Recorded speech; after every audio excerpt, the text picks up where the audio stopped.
What's going on, Flicks Talkers? Back with another huge movie in the Quentin Tarantino verse, Quentin verse, right? So we're talking hmm about Once Upon a Time in Hollywood. I got to see it Thursday night. My buddy Elliot, right here from Movie Files, who we did a spoiler review with. What was the last one we did? Was it Endgame? It was either in game. It was Endgame or no, no, us? no. It I might have think it been was. us. Yeah. No, in game because it came out in April. Yeah. Right, right. So right after that. Yep. So yeah, Yep. so we like to dive deep. So make sure you guys, if you haven't seen the movie, go back and watch the spoiler-free review. You just dropped your spoiler-free review, which I didn't get a chance to see yet. But I hmm know you're really, really intricate when it comes to all that stuff. And this was a 2 hour, 41-minute movie, as we were talking about before. Were you able to Yeah. retain a lot of knowledge when you're doing your review? Yeah, because I did. We saw it Tuesday night. We got a little early screening, and I did my review that night. So I just because I knew if I would have waited a day or two, I would have forgot some of the more integral parts without spoiling in my non-spoiler review. So I did my review immediately after I saw the film. Definitely, definitely. Now it says this is the ninth, I guess, major release from Quentin Tarantino. But if you look at his IMDb, he's had his hands like in a lot of different things. I was actually watching an interview recently. I think might have been Jimmy Kimmel. They were talking. They were, Jimmy was joking. Why don't you make it the 12th movie, the 13th movie? Just keep going. He wanted him to Right. stick on board, but he kind of hmm hinted at kind of dabbling possibly in TV, and of course we see that he's gonna have a hand in the Star Trek, the hmm next saga, which I'm sure you saw that he was throwing jabs at J.J. Abram, and No, I didn't hear. No, what did oh, he you didn't hear say? that? He kind No. of he kind of made it apparent that he didn't like the direction that J.J. took it, Oh, okay. and he said it Yeah. was. I think he said something like it was complete shit. Like he kind of used those words. Like he was not liking the way it goes. I mean, we know he's Gotcha. like an R-rated guy, so Yeah. so we know that this one might be a little more brutal, a little more hmm darker, and it's R-rated. So who Right. knows? But I think he is going to dabble a little more in either co-directing or get on the James Cameron train and start co-producing, play in the background a lot. But I don't think this is Right. going to be the end for Quentin. I definitely don't think No, it's going to be the end for Quentin at all. And definitely not. and this was one of those movies that, to me, was definitely in that realm of like the Jackie Brown, hmm where I always feel like that's like a hidden gem, where it's like you're not going to get action packed, but Right. you kind of get little spurts and waves of cool things that happen. But hmm ultimately, it's about the dialogue and the development of characters, as Characters for always. sure, as Yeah. all his movies do. Yeah, he dives deep into witty dialogue, interesting characters, complex characters, and I definitely agree with that. That this film definitely kind of falls in that middle of the pack. Jackie Brown and some other films that don't necessarily have the action of a Kill Bill or the absurdity of a Inglorious Bastards or the master crafting of a Pulp Fiction of Reservoir Dogs, but it's definitely in the middle of the pack for me. I really enjoyed this film. Yeah, yeah. So unlike a Pulp Fiction where you kind of got multiple layers of stories, I mean, you do get side characters that ultimately at the end they all kind of just crash together, and then they all have Yeah. kind of some kind of involvement. This one mainly being the neighbors of Sharon Tate, Roman Polanski, and Rick Dalton, and Mhm. pretty much Cliff, who stays there all the time. I really like the development of Cliff Booth, who was kind Mhm. of like his right hand man. He was definitely ride or die homie. Oh yeah, we all need a cliff around life, right? Yeah, and Someone to and go. and he didn't have that chip on his shoulder where he knew how Leo would act and stuff, and he had been working with Yeah, him for 9 years and whatnot, yeah, and he never complained about it. That's one thing that right. I was like, man, that's a rare trait that you see. He kind of knew that he was getting paid for one job and one job only, to be kind of his hmm right hand man, not only a stunt man, but just kind of handle everything for him. I mean, Yeah, his driver, his housekeeper, all of the above. Yeah. exactly, exactly. And I thought it was beautiful, just kind of jumping directly towards the end, Mhm. where even when we find out that, I guess it's, he had done the Italian movies and whatnot. He ended up, Leo's character ended up doing all the Italian movies. What was it, like 4 movies back Yeah, to back, something like that? Three or four movies back to back. And yeah, he comes back with his Italian wife, and he lets Brad Pitt's character know, you know what, I'm not gonna need you anymore. Basically, you know what hmm I mean? hmm And then it kind of becomes like a bittersweet, like letting go type of thing. But he's still yeah, cool with that, and he's still cool right. with that. And then they have that drunken night. They go out with the Yeah, blaze of glory, and then we get the narration from Kurt Russell, and it was just really, really cool. You know, and it was awesome to see unfold. Yeah, no, I love that moment because again, like you said, Brad Pitt's character, which by the way was my favorite character in the entire movie. It was Leo's movie per se, but I think walking on the film, I thought Brad Pitt stole the film.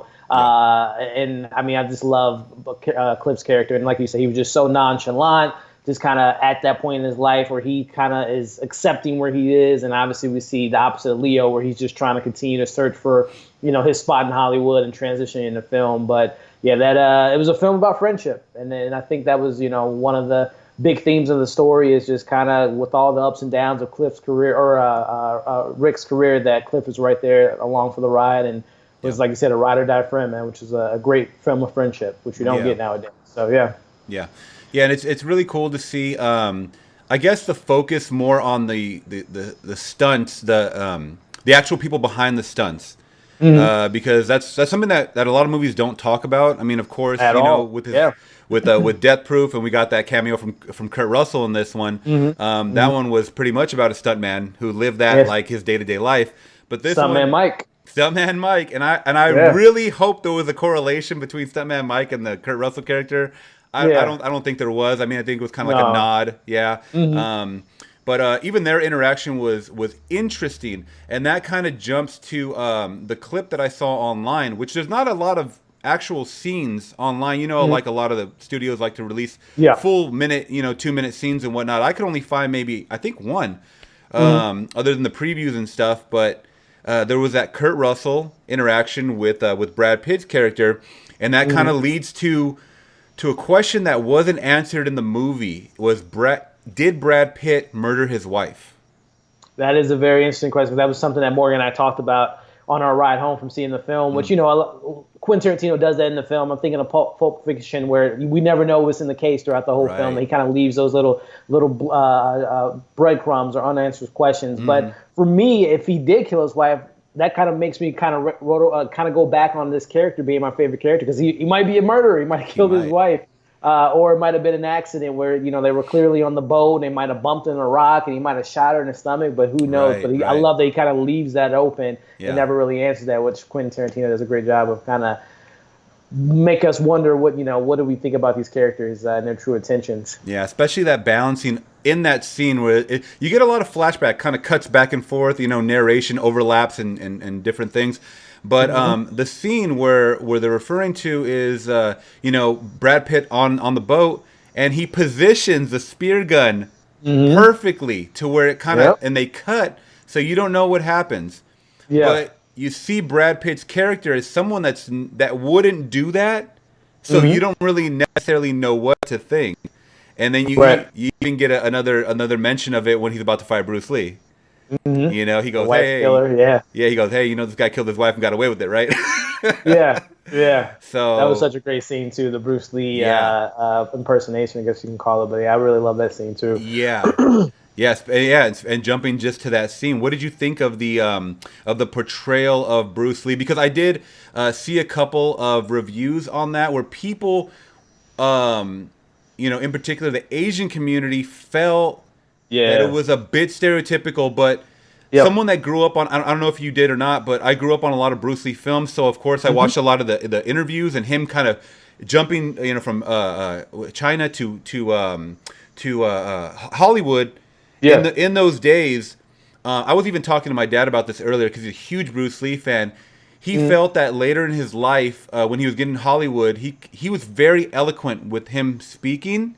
And a lot of the interviews and stuff were very spot on to this character. I noticed it more in the speech, other than the look. When he took off the glasses, okay, he didn't look like Bruce Lee, but he definitely had the mannerisms. And I don't know if your theater was doing this, but when he was doing the wah, back and forth, my theater was laughing, but I knew that was something he would do. Right. You know what I mean? I've read and seen a lot of the same interviews you're talking about, that some people were kind of offended by it, and I can totally understand that. Especially Bruce Lee is such a icon for a lot of people, and people grew up with him. But I'm kind of on both sides. I can see where Tarantino, again, knowing that the title is called Once Upon a Time in Hollywood, so it's a kind of fantasy world that he created. But at the same time, some people I think took offense to kind of his mannerisms and maybe saying he's stereotyping a particular community. But as the scene goes in the movie, that was a hell of a scene. I mean, we see it kind of created number one, it kind of put the path for Brad Pitt's character for the end that we see he's a badass and he can handle his own if he's going toe to toe with Bruce Lee. Right. So it kind of sets up that ending there. But also, like I said, I think it was just another nod just to an homage that Quentin Tarantino did in this film, where he's just paying respects for these cool little cameos, and Bruce Lee obviously being a integral part of particular Hollywood, and him being a stuntman on the Green Hornet, and obviously we saw his career, kind of blossom from that. But I really enjoyed the scene, but I could definitely see how people can maybe take some offense to someone that they cherish and grew up with, and maybe thought he kind of stereotyped that particular character. Yeah. Now, speaking on the stereotypes and offending certain people, like most Quentin movies, we get a lot of use of the N-word. And, not one. We did not get one. I was actually surprised to not see a Samuel L. Jackson cameo pop up. I wanted to say that so bad in my review, but I didn't want to touch on which characters did. It did not come up, but that was something I was expecting a cameo from one of his most recurring characters that we see pop in the majority of his film, actually, except for a couple. But yeah, with no Sam Jackson, but I'm sure he'll make if the 10th film is his final film, I'm pretty sure we'll get some type of Sam Jackson cameo, even if it is a Kill Bill. He makes a role for him. But I was surprised that we didn't see Sam Jackson make an appearance some way, somehow. Yeah, so even though we didn't get that, there was a few slurs here and there, and I want to know your thoughts on this, because I'm someone that has always felt, especially for the timepiece, that if you don't include the authentic way people spoke back then, it kind of diminishes, it kind of brings you out a little bit.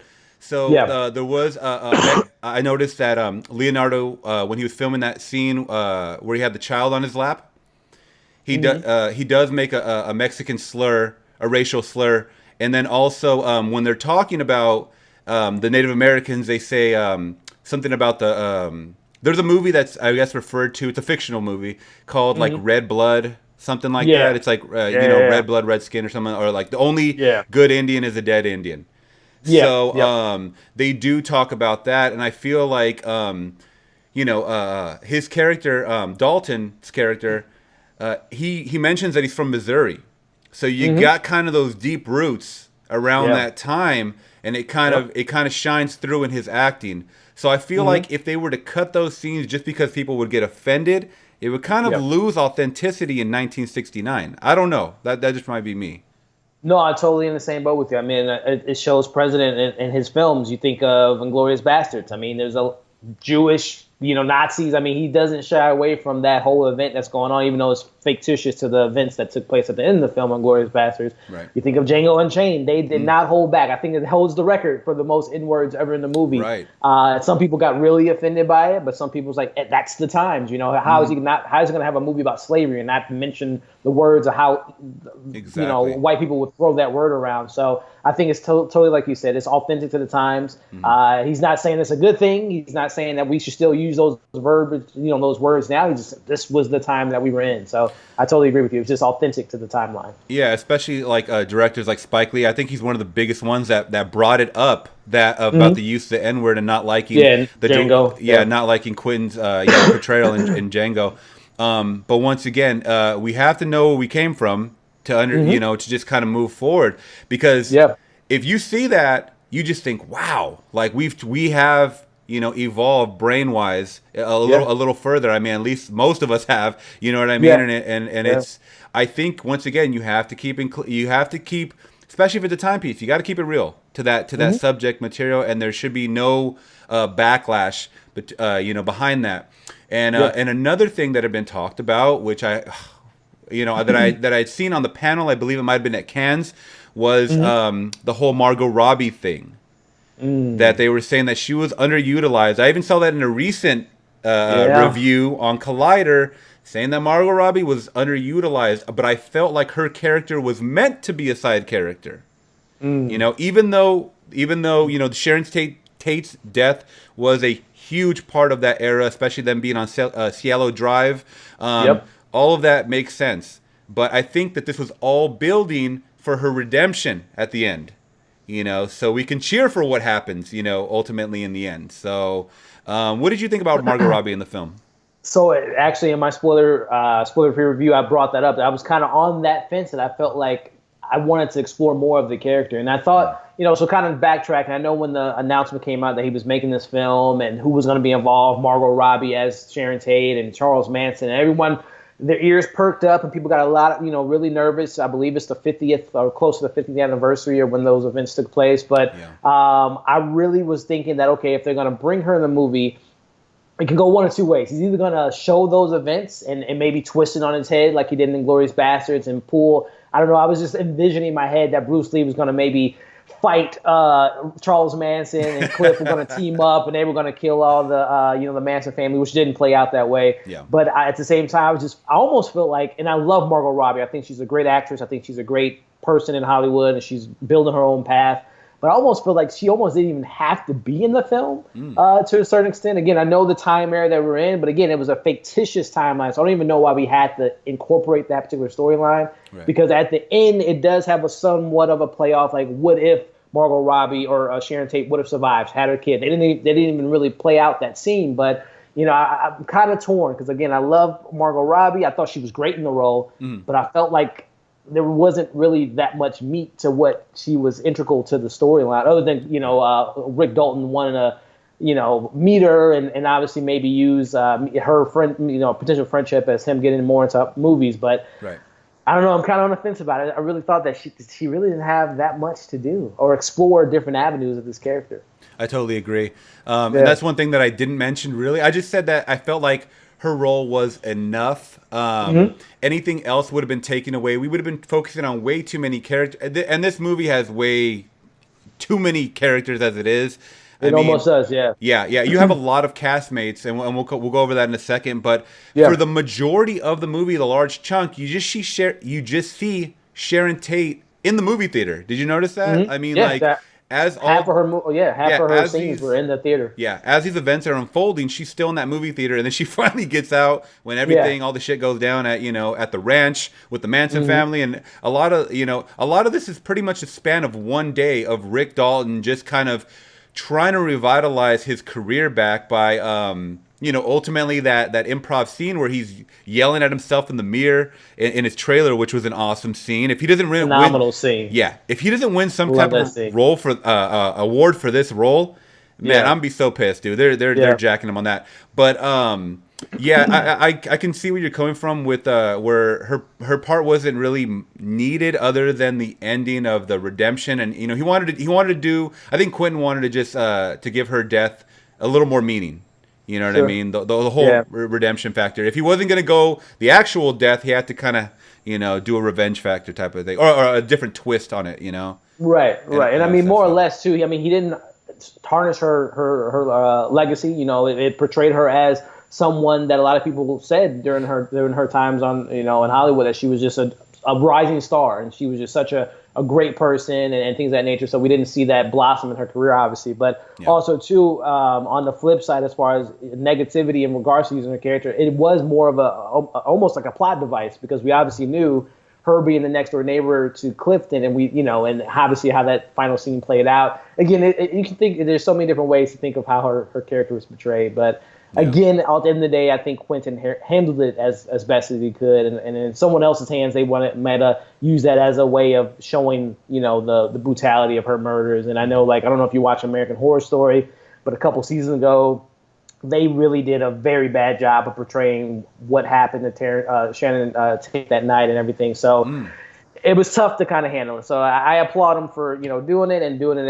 as a filmmaker. But it's a toughie. It's a Right. tough situation. But yeah. Right.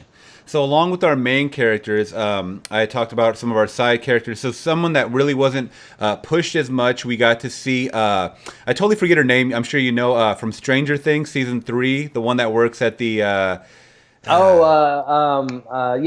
Uma Thurman and Ethan Hawke's daughter. Yes, it's. She was. Is yeah. it Mayhawk? I gotta look it up now. I forget the first name, but yeah, their daughter and also Emil Hirsch. Emil Hirsch, seeing him in there was really cool, because I've always liked that guy. I felt like it was cool for them to actually explain, and that's another thing too. I feel like if you didn't know the history between the Manson murders, you didn't really know what was going on. You didn't really know Yeah. why this was happening. You didn't know too Yep. much backstory. You didn't. I mean, of course, we got a lot of narration, especially at the Playboy Mansion with Emil Hirsch and Roman Polanski and Sharon Tate's character and their whole. Pretty much, it was like a love triangle. What Yeah. was Yeah. going on? And I feel like if we didn't get that narration, people, for the most part, It would wouldn't have know what just was went right over happening. their head. It Yeah. would It go would have right flew over right. their Yeah. head. Exactly. So, Yep. but it was good seeing them. It was good seeing her. Now, was she the character? Because, like I said, there was a lot of times they didn't use a lot of makeup on these girls. Was she the one that took off with the vehicle at the end, Yeah, and her name's leaving? Maya Hawke. Maya Maya Hawke Hawke, is her that's what it name. is. Yeah, yeah, she Okay. was the one that drove off, which again they played into, if I'm not mistaken, Okay. I believe one of the Manson members did leave the scene and fled the scene, and Yeah. as far as the true events that did take place that night. But yeah, Maya Hawke, she was the one that drove away from what was his name, Tex, and the other two Tex. girls that went with them. So yeah. Which was Yep. another great character, the guy that played Tex. I don't know his actual name, but I did see that he's going to be playing the young Elvis Presley in the next Yeah. biopic. Yeah, Yep. The Lance. Yep. Yeah. This is his next film. Yeah. Yeah. Yeah. yeah. Yeah. I thought he was great in this movie. By the Yeah, way. so it was good seeing the young, fresh faces all involved with pretty much older, seasoned Hollywood. And Yeah. another character was James Marsden's character. He was supposed to play a young Burt Reynolds. Did you hear about that? And I guess his scene was cut. His was one of Yeah, the let's scenes say I that was remember cut. seeing him on the cast when they were announcing all the people, and yeah, that was one of the people that didn't get a. Which again, a 2 hour and 40+ minute movie. There's definitely got to be cuts made, but Yeah. yeah, I was looking forward to seeing him portray. Yeah, there was a lot of Hollywood they wanted to focus on. Also in the end credits, I don't know if you saw, they had Tim Roth, but in parentheses it says cut. So another major player in the Quentin verse that was cut. I want to know. Yeah. If there's going to be something included in the Blu-ray that Oh, yeah. has Yeah, yeah. reasons for all of this stuff, because we need to know why. Director's cut, Yeah. final cut, deleted scenes. That's going to be a hot Blu-ray, and I'm definitely going to pick it up. I can definitely see him including those extended version of this film for sure. Right, right. So another thing I wrote down was that Quentin Tarantino's foot fetish is back. So we Yeah, got to the see scene a at the lot car. of. We got to see it a lot. Yeah, the girl in the car Yeah. that he picked up, the hippie, and Margot Robbie in the movie theater. Movie theater. Yep. Yeah, putting her feet up. So he hasn't let his foot fetish stray Yep. It at all. continues. The legacy continues of the feet. Yep. Yeah. So the Manson family, the whole Yeah. scene of the Manson chunk. What did you feel about that? Because I don't know how accurate was that. Was that accurate about them actually living on the ranch? That part, and that's the beauty of a film like this. You kind of, do your research. You kind of find out what part was true, what part wasn't. I haven't found that particular information yet. I wouldn't be surprised if it has some type of, he stretched, that storyline a little bit just to kind of add it to the script. But I'll have to look it up. I'm not really too sure if that's where their headquarters or whatever you want, their lair was that they lived on. Okay, and that was something that I also talked about in my spoiler-free review. Talking about unnecessary scenes, I felt like that scene stretched on a bit with Brad Pitt and is it Bruce Dern, the older man? Yeah. I felt like that was a bit unnecessary. I understand why he was doing it, to see if they were lying or not. And Dakota Fanning blew me away, by the way. Unrecognizable for a lot of people. I knew it right off the bat because I've been a big fan of hers for a while. But Morgan didn't know who it was, and I'm like, oh wow! But yeah, I love that. It almost reminded me of Charlize Theron in Monster. You know, so she stretched her acting ability a bit, and definitely played someone that was, I guess, the mama bear. The leader of the cult. So, well, at least holding it down on the female end. Right. But yeah, I felt like that scene could have been cut. It started to become less and less suspenseful as they actually showed him. And I felt like it was kind of building up to something with, maybe I thought she might have wanted to pull a shotgun out on Brad Pitt, or we might have lost him early in the movie or what. But I just felt like that was a little unnecessary. But once he's walking up to the ranch and you kind of just see all the girls hanging out, it got a bit creepy, and yeah. But I actually liked the whole showing them dumpster diving, because they really used to do that. Yeah, they really used to do all that and hitchhike and they were basically walking through all the rich parts of the neighborhood. Just it was pretty much like they were scouting out their next heist. Which they really did. So I thought all that was really cool to see going on, and it was almost like nobody noticed it. Yeah, They would that's pass how it right by was. him. Yeah, they would pass right Free by him, didn't even spirited. notice it. Yeah. Yeah. Actually, I really enjoyed that rant. I know what you're kind of talking about, kind of long at the tooth at times, and it was ultimately to set up kind of a big reveal and kind of a joke at the end that we're thinking, oh man, it's going to get dark now, but it was kind of Yeah. we saw that the character was still alive, but I think it was more or less just kind of introduced the whole idea of the cult and introduced Tex and kind of the beef that they would have had at the end when they saw each other and they recognized each other. Mm. So. But Yeah. again, it's just one of those Quentin Tarantino's film when you think he's going one way, but he kind of misdirects things and kind of ends up being used for the comic relief of that particular moment in the movie. Definitely. Now I know Willie wasn't the main focal point of the advertising of this movie, but Mm-hmm. Charles Manson. You see him in the trailer. You Yeah, only get a few minutes with Charles. few minutes. That was more like 30 seconds, right? Well, where he's walking up and he's talking to Emil Hirsch Yeah, and Sharon Tate sees him out of the corner, yeah. just says hey and stuff like that. It was a Mm-hmm. very, very small and I felt deceptive tactic. I understand once again it would have been over a Yep. 3 hour movie, but what do you Yeah. think of the lack of Charles Manson in his movie?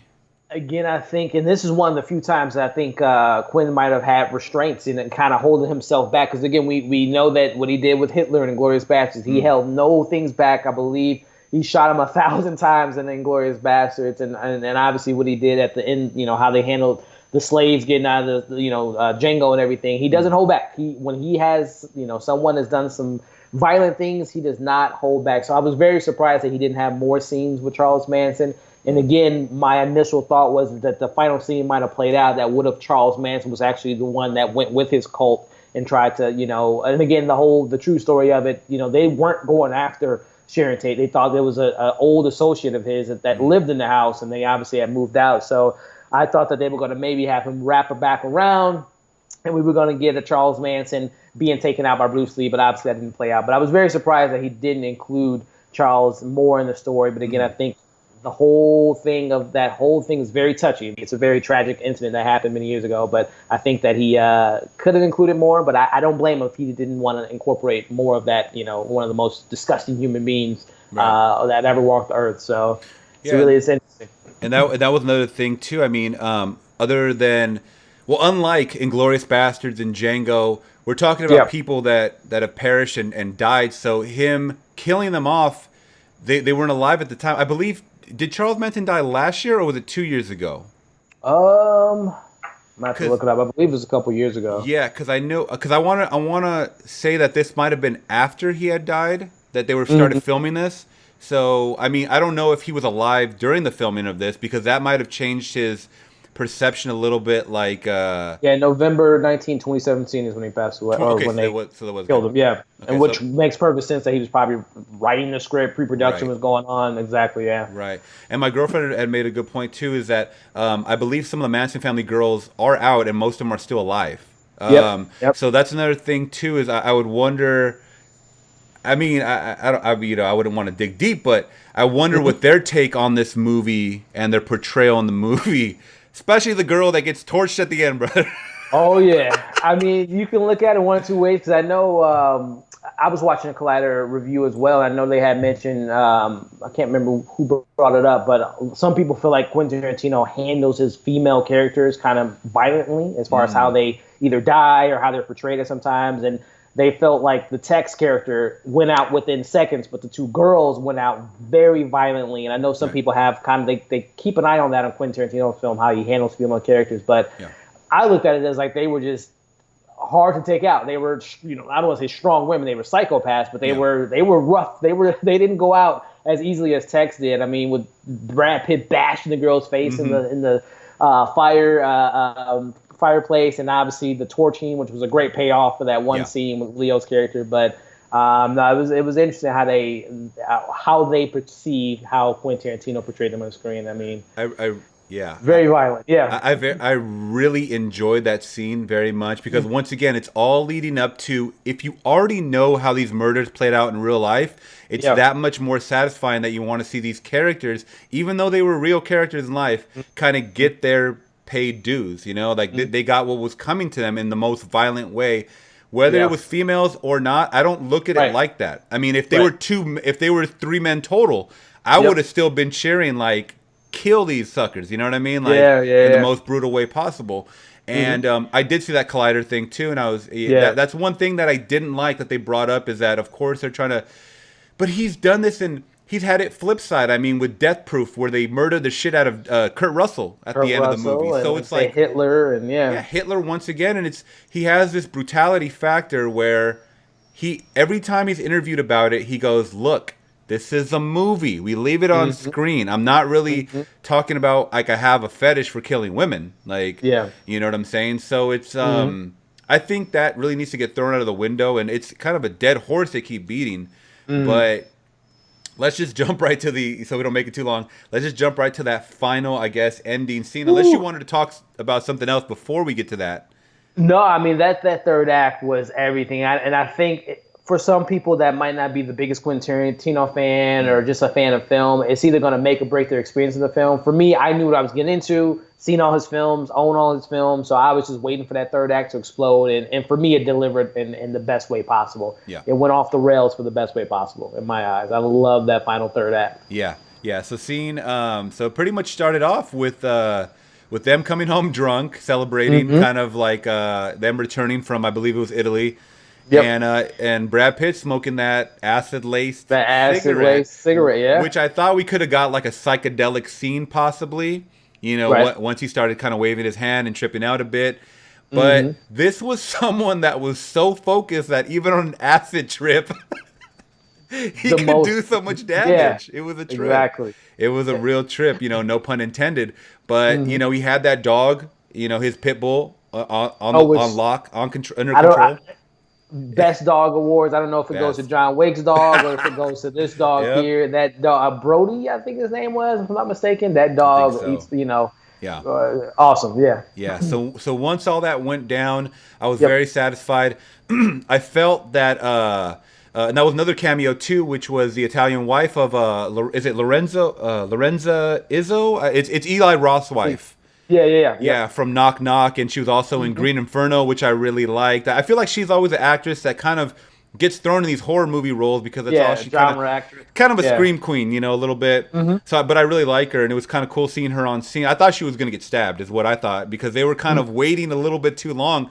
Yeah. But as we kind of that whole waiting game, you started seeing in your mind, okay, they're a cult, but they're not really quick on the draw with the hardcoreness, like killer Right. vibe. Right. You could hmm see in Tex's eyes that if he really wanted to shoot him, he just would have Would done have it. shot him. He just would Exactly. have done it. And I Yep. think Brad Pitt saw that right away, the weakness in his eyes, and he's like, Yep. "I'm just gonna go for it. I'm gonna just take them all out." And he got on his That's John right. Wick shit, took them all out. I love the kills. I forget the actress's name. I think her name is. I had it written down. It's like is it Mika or Mikey Madison? Madison, the one that gets torched up. Torch. Yeah. Oh yeah. She was. She Yeah. got it pretty brutal with the dog right through the Yeah. window and then torched. Eventually. Yeah. Yeah, that was a really really crazy scene. And then the involvement with Leo, hmm torching him. At the end. Yeah. Our whole theater was standing up, clapping, man. Yep. You Yep. know, Same once here. I think once you every saw that. theater reaction if reacted the same way like our theaters did, which is just Yeah. a round of applause and just shocked and happy and entertained at that moment. Yeah. Because It's just a great. Yeah, because up until then we didn't get the whole slapsticky, just bizarre ending throughout that Mhm. movie. So that was just kind of like a so shocking you got to laugh type of thing, Yep.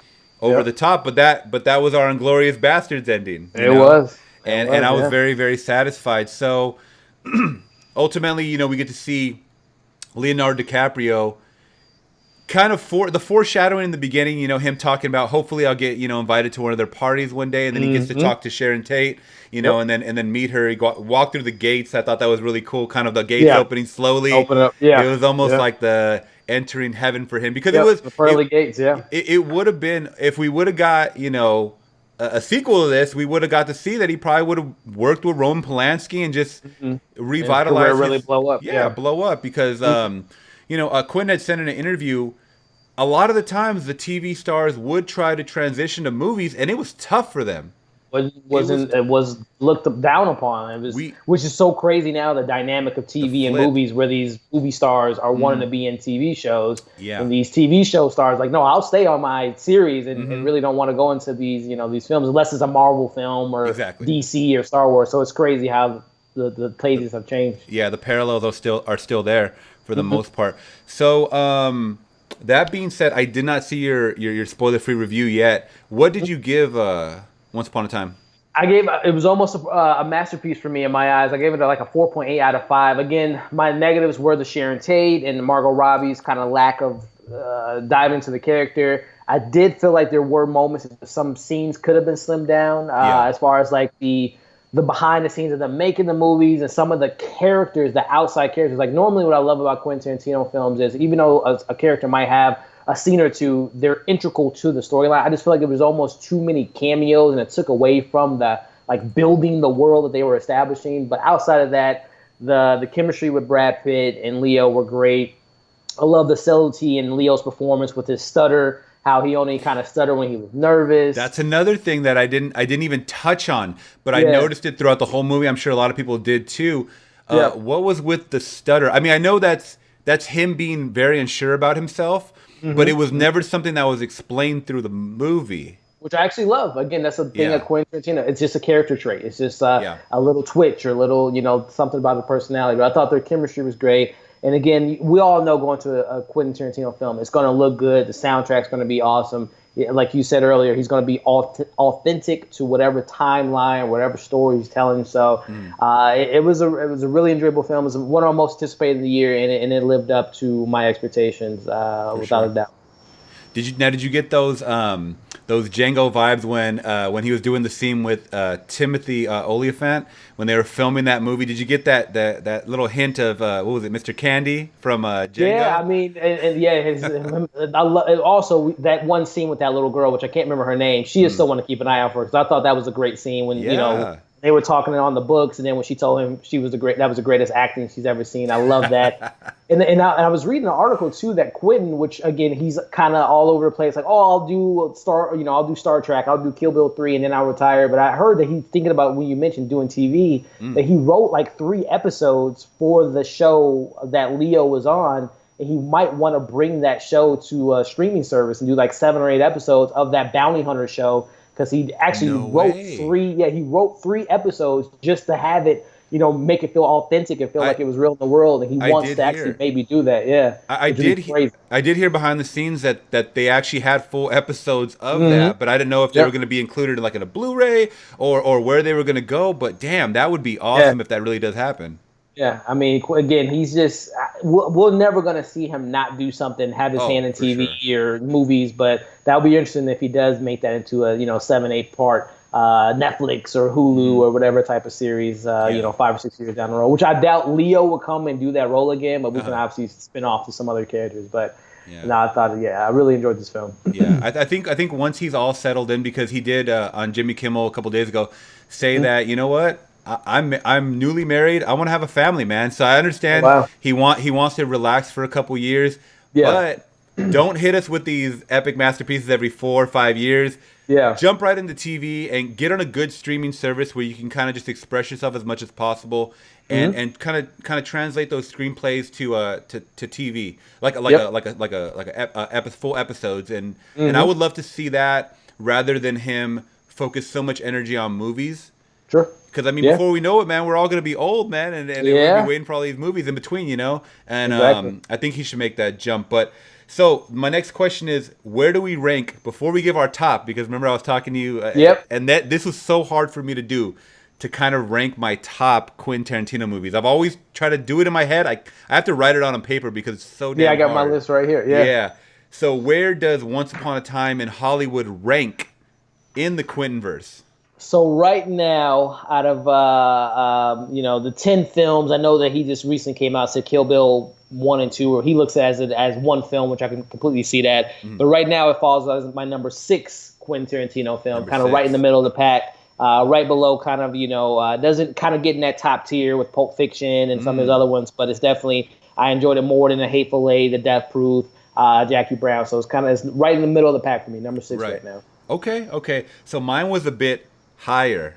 Hmm. So mine, I'll just tell you right here, it ranks number one for me.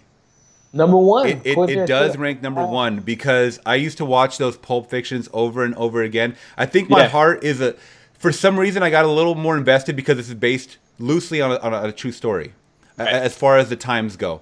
And that's Yep. another reason why I love Django so much is because even though Hmm. it was very spaghetti, it was very, a lot of craziness going on. It was a timepiece that for some reason that that trueness factor just Hmm. bumps it up so much a notch for me, even though Gotcha. some things are turned away. So my Right. honorable mention for Hmm. number four would be Django Unchained, just because it's definitely That's one my of number those. four too. Yeah, that's my number for. Oh, it was your number four too. Okay, Django. cool. Just because it was an overall fun, powerful Django.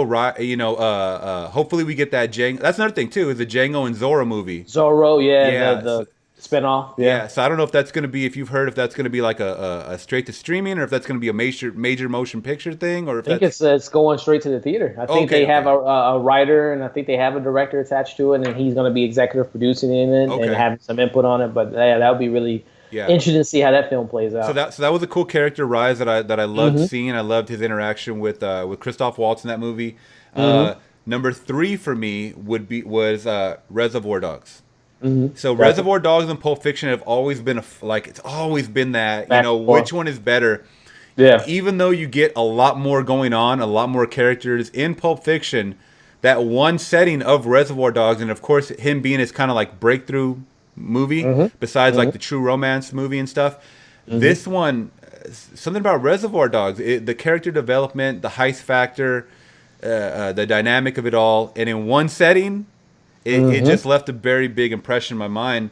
And then number two had to have been the Inglorious Bastards for that whole factor of the it being true, not true, but a more of a time Right. period piece, and of Yep. course the fun interaction, and then that is one of my most iconic scenes of all time. The scene in the basement bar, where Yep. shit goes sideways, Yep. Yep. When he and would it three or three? What is it? Three yeah, or however he said? he Yeah. held up. I Yeah. guess Three. it's supposed to be like this or whatever, Something. and Yeah. I I can't think remember. he did it like that or something like that. Yeah. But Yeah. just those little subtle details, you know what I Mm-hmm. mean? And another one that was long and drawn out, but it was just The payoff. an awesome payout film. And then Yep. of number one being Hollywood. Once Upon a Time in Gotcha. Hollywood, and not because it's so fresh in my mind, but it's Sure. because it just, I don't know. There was something about it that makes me want to just go out like today and watch it again, and then even Hmm. go back tomorrow and watch it again. And Yeah. I think it was the whole. He spent so many millions like revitalizing Hollywood. If you come out Right. here today, That's what I would. Yeah, I would you imagine people in Hollywood just like, this is where I live. I go to work yeah. this way. I go to whatever. Yeah. There's no way it looks like that. Like Yeah. nowadays, everything looks so different. And I was Yeah. really trying to pick it apart. Like, okay, I wonder if this building, if I could see this building, if I could see this, and all the cars, all the people, everything looked 1969. Yeah. It's You authentic. know what I mean? Attention to detail. So, Yeah. so I think that in itself, it was a different pace for sure. Hmm. Made it number one for me.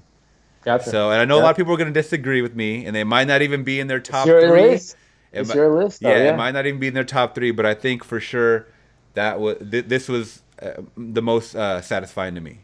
Gotcha. Gotcha. Yeah. Wow. So ending off, where does Quentin go from here? I know we kind of talked about it a little bit, but where does Quentin go from here? That's a great question, man. Again, I know he's really campaigning about doing this Star Trek and saying that it's a loophole, that he really doesn't count it as a 10th film because Mm, it's not. We all know Quentin Tarantino does original stories and he doesn't jump into franchises, so it wouldn't right. be a Quentin Tarantino type of IP. But if he does jump into Star Trek, which I'm not, I'll be upfront. I'm not the biggest Star Trek. I'm not a Trekkie. Yeah, I've neither am only I. literally I've only watched the J.J. Abrams. So that when you Mm, brought that up earlier, I enjoy those films, except for the second one. But I like the first one. I yeah. like Beyond. What I can't think of the third one. But that's my only exposure to Star Trek. I never watched the shows and all that. So Mm, it'll be interesting to see his take on a Star Trek and a rated R version of it and see how that goes. But personally, and especially the last couple of weeks, it's been talked about. I would love to see him do a Kill Bill 3 and kind of wrap up that story and see most an definitely. adult version of Vivica Fox's daughter. Definitely. And hell, maybe have Maya Hawke, Uma Thurman's real daughter, make, I don't know, or make a cameo or be someone she fights in the film. That would be really cool to Yeah. see. But I would love him to do Kill Bill, because that's actually my second favorite Quentin Tarantino film is Kill Bill Volume One. I love that movie. The Okay. martial arts, the stories are so great. So I would love to see him do a Kill Bill 3. If it is his swan song as far Mhm. as feature films, I would love that to be his next movie. But then, as we talked about, if he does go into TV, that would be great, because we know him to be such a character, focuses on his character, his world building. So being able to see like a 10-hour film of his focusing on these different characters or a timepiece would be really cool if he jumps into TV, which I can ultimately see him doing that without a doubt later in his future. Yeah. If we do get a Kill Bill 3, I would be satisfied with that being the 10th film. Mm-hmm. Even though kind of sequels, I feel like people automatically jump to sequels as like a dumbed down, like that's an easy go to. You know what I'm saying? Right, That's an easy right. go to this. But I think that 1 and 2 were so masterfully put together. Of course, 2 is a little slower. I mean, you're focusing on the Yeah. revenge factor of the Yep. remaining characters, and of course, her actually finally killing Bill. So what Yep. happens in this? The only thing that could possibly happen is you get the older daughter who we left off on. Mm-hmm. Could we get like a Gogo Yubari? Maybe she had a sister that wants to get Right. revenge. I mean, there's a Revenge, lot. yeah. There's a lot of family members that can come back and get revenge. Definitely. Yeah, so it's a lot of also too that just popped in my mind. I was talking with a coworker that the final scene for Once Upon a Time, where we get the brutal killing of all the characters, it reminded Mm-hmm. me of Kill Bill 2 when Uma Thurman fights I forget what the patch with the one patch. What's her name? Yeah. Her name's slipping me right now, but I know exactly what you're talking about, though. Yeah, Yeah. that actress. Those close-up shots, and then just the kind of sound effects, just like Right. and then the smashing of of different body parts and stuff like that. Mm-hmm. It Mm-hmm. really was reminiscent of that scene where they're fighting in that small trailer. And he's just masterful when it comes to piecing those together. But I would love to see a Kill Bill 3. If not, he's gonna have to focus a lot of energy on creating something brand new, Something brand new. and Yeah. but not to a point where, like, look, this is my 10th film, the fans are going to want it, because I feel like he's never been one to worry so much about what the fandom says. He's just Yeah. doing his own thing. Doing his thing. Yeah. He doesn't give a shit really too much about the critics. Yeah. I mean, we see him going at the critics all the time, so that's not a Mm-hmm. problem. So I think him just kind of just letting loose and coming with an iconic either original or somewhere in the Kill Bill realm would be Mm-hmm. satisfying to me. Yeah. You I mean, know. he's tackled everything so far. Westerns, horror films and Death Proof to an extent, Mhm. a war film, a heist film, a comedy. So I mean, Mhm. he's touched on every genre, which is again goes to show just how versatile and how he's one of the greatest directors in my eyes of all time. So Oh, for sure. whatever he does next, I'm totally on board with it. And I always say this, even his lower tier movies like Death Proof or Jackie Yeah. Brown, those are Right, yep. they're still enjoyable. They're not bad films to me. Exactly. They're Exactly. they're different. They're for a different type of audience sometimes, and Mhm. but I don't think that they're necessarily bad movies. I think that they're I just agree. not up to par with the Pulp Fictions, Right. the Reservoir Dogs, and Glorious Bastards and whatnot. Yep. So yeah, I would love to see that transition. And it's funny, I gave it a 4.8 as well out of 5. Mm. Yeah. Hey, great minds think alike. Yeah, man, definitely. So before I let you go, man, is there anything new that you want to plug, or anything that about your channel that we don't know Yeah. about, or let people know if they are new watchers, what you do on your channel on Movie Files? Yeah, definitely, man. No, I appreciate it. So yeah, we do, we talk about the latest movies, whether it is on a big screen, like non-spoiler review of Once Upon a Time in Hollywood. We talk about TV. I just shot my review for Big Little Lies on HBO. So we talk about our favorite shows. Recently, Stranger Things. We will be doing a review for Euphoria. We react, we try to react to the latest trailers. As you know, trailers drop at 6 a.m. or they drop at Jeez. 5 p.m. It's so hard to keep up with them. And Tell then by me the time about it, you get man. home from work, you're just like, oh, it's already a million different videos on it. But, we try to react to the latest trailers. And then we, for just appreciation to a lot of our followers and subscribers, we do unboxing videos, and we tend to do giveaways too. So we just did a giveaway for Shazam, and we'll probably do one for Endgame too. So we're all about, just like your channel, we love talking movies and TV, and we love, the community that we built. I was fortunate enough to meet you and meet other awesome people in this community. So we're all about having fun and positive conversations. So definitely check us out at Movie Files and follow us on all of our social media accounts, on Twitter and on Instagram and all that fun stuff. Yeah, definitely. I'm gonna put all your information down below as always. It's Movie Files on Instagram, and it's a Movie Files live on Twitter, correct?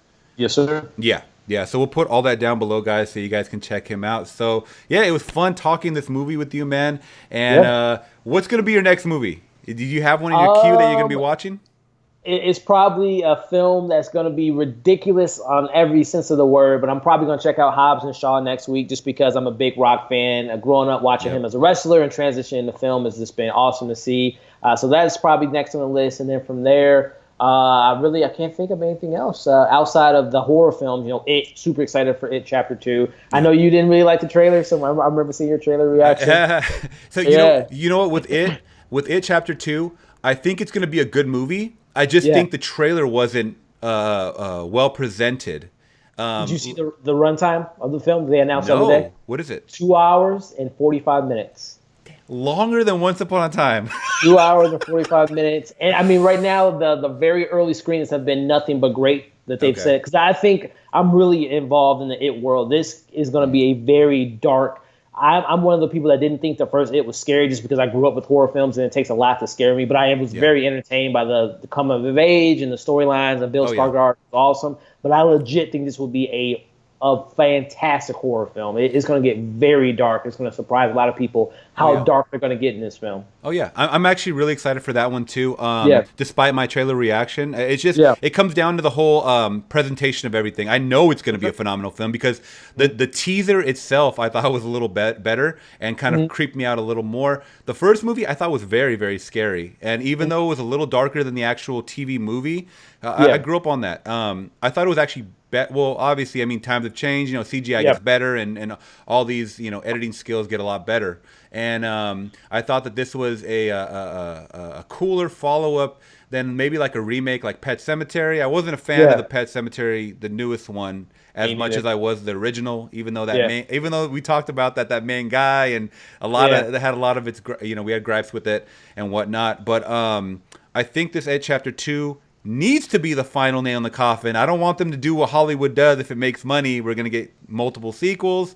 Kind of like what they're doing with Halloween. God dang, man. Why are they doing back-to-back. Why are they doing this, man? Come on. It's my favorite iconic slasher is Michael Myers. I take him over Jason, Freddy, Ghostface, Leatherface, all of them. I love Michael Myers. So the more, give me more. Give me more. And I love that it's back-to-back years, and Laurie Strode is back. So I'm excited for those news. I think that the franchise is in good hands. Yeah. I'm hoping they don't pull, Season of the Witch, and they just completely go off the rails. But I have faith in the director and everyone involved. I'm very excited for Halloween come the next 2 years. Okay, for sure. But yeah, my next movie actually is going to be Hobbs and Shaw too.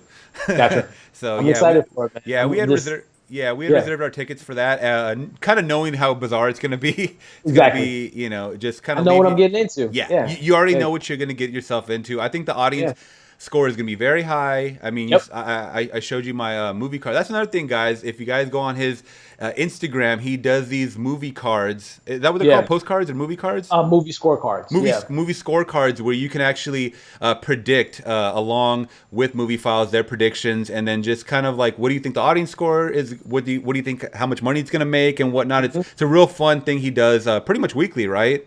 Whenever there's like movies. A big blockbuster film, an Avengers, Spider-Man, a Lion King. We like to have some fun and just kind of see what the film community thinks the film's going to do once it, the first weekend at the box office. Yeah. Right. And I don't know how you guys are able to predict so closely these weekly movies that come out. It's almost like baffling. Like, you guys need to go to Vegas and bet on some sports or something, make some money, because they're so close.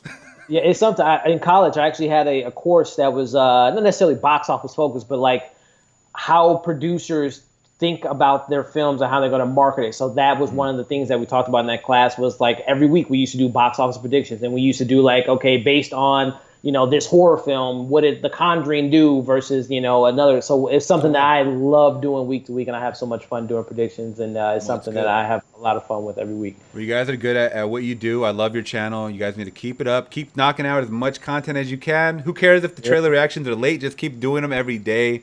if you Right, guys right, right. can. I mean, that's like a mantra I've been knocking in my head. Even if it's Yeah, late, just do it. I mean, just put it out there. Yeah, more content, the better, man. As much as you guys can, just talk movies, and yeah, I mean, this community has led me to meet you guys, and then other people that like to talk movies, and hmm I understand there's certain people that don't know how to talk movies too well, or they get a little bit too passionate, and they kind of, I see it in my comments all the time. People trying to come at me like, for, yeah, so you got to kind of differentiate logic it just leave it a movie. You know what I mean? Don't get so right. passionate. But I'm glad we can talk logically and have our differences of opinion if we even Yes, have sir. some. Yeah, Sometimes. But yeah. So I'm gonna leave all of Elliot's information down below for Movie Files, guys, and of course my information is down below. And if you guys did like this spoiler review and watch it in its entirety, almost an hour, please give it a thumbs up and let us know what we can do better. If you guys didn't like it, in the comments below, and make sure you guys are subscribing to always get notified about content like this. Hit that bell notification too if you guys can. All right, till next time, Elliot and I are gone. Peace.